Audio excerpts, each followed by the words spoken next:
It's white to play and win. This pawn is going forward, so it's one square away from becoming a queen. Of course, black's pawns are going this direction.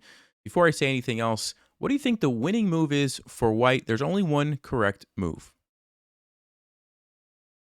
All right, well, if you had a chance to look at this, obviously we were trying to somehow promote our pawn. The problem is that black's rook is here stopping it, so we can't do that. And of course, if we try to move the rook down to support it, well, then the pawn is no longer defended, and black just takes it.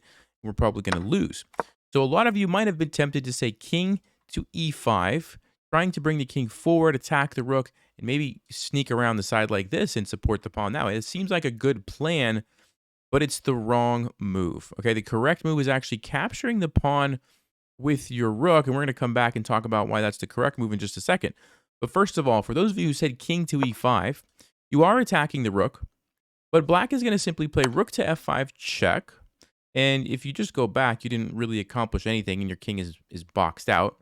You kind of have to move forward here at this point. King to d6, trying to go with the plan of capturing, coming over here, and getting the queen. But black has a very simple solution here, actually. If you'd like to pause, how does black draw the game? Get a chance to look at that. The idea is basically sacrifice this rook for this pawn and then push this pawn to become a queen. You say, what?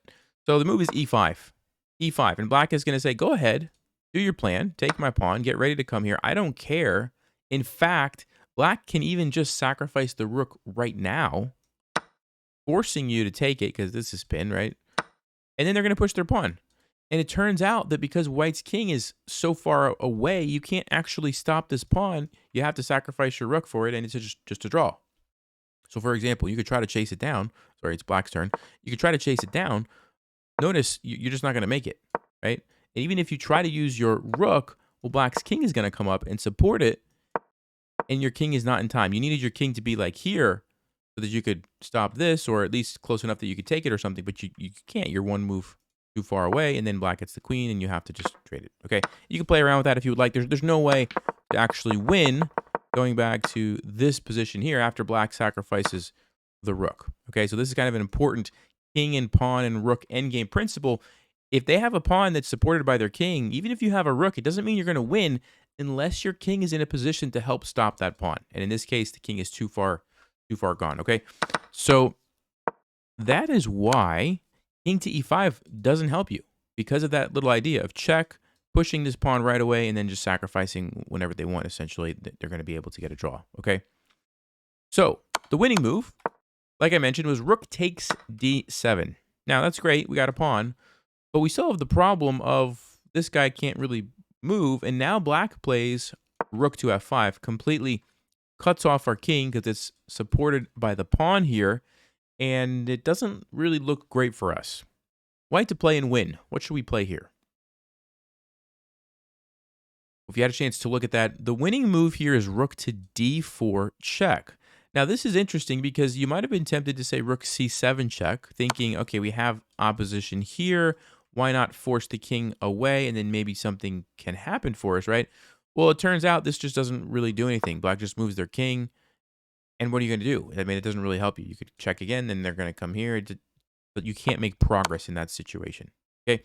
But on rook to d4 check, now we have a nice idea about, depending on where black's king moves. Okay, so if they go down here, we have one winning idea. And if they go up here, we have another winning idea. So if they go king c3, what's the winning move for white? Well, if you had a chance to look at that, it's rook to d3 check. And the point is not really to attack the king. I mean, yes, we are getting a check, but the point is that after the king moves, we're sliding over here to f3. And this is a good idea to keep in mind in rook and pawn endings.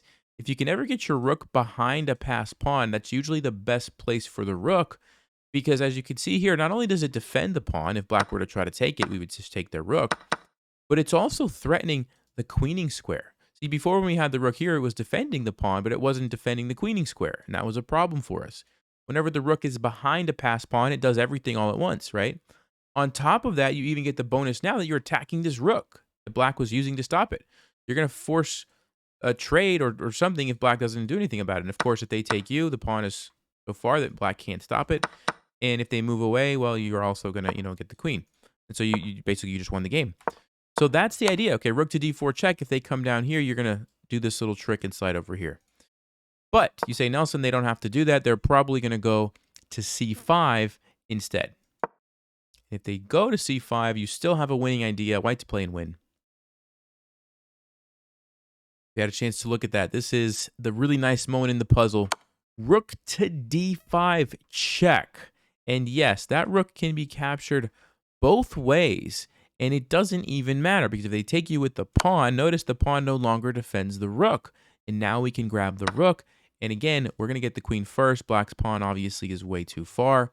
That doesn't work. And if they take with the rook, we also get the queen because we've lured the rook away.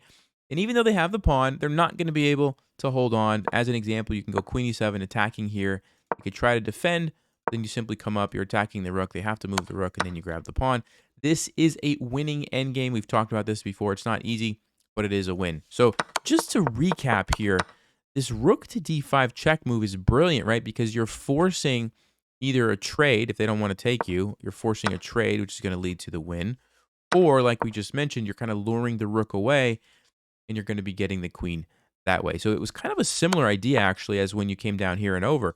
The point was you had to get rid of that rook so that the pawn could promote.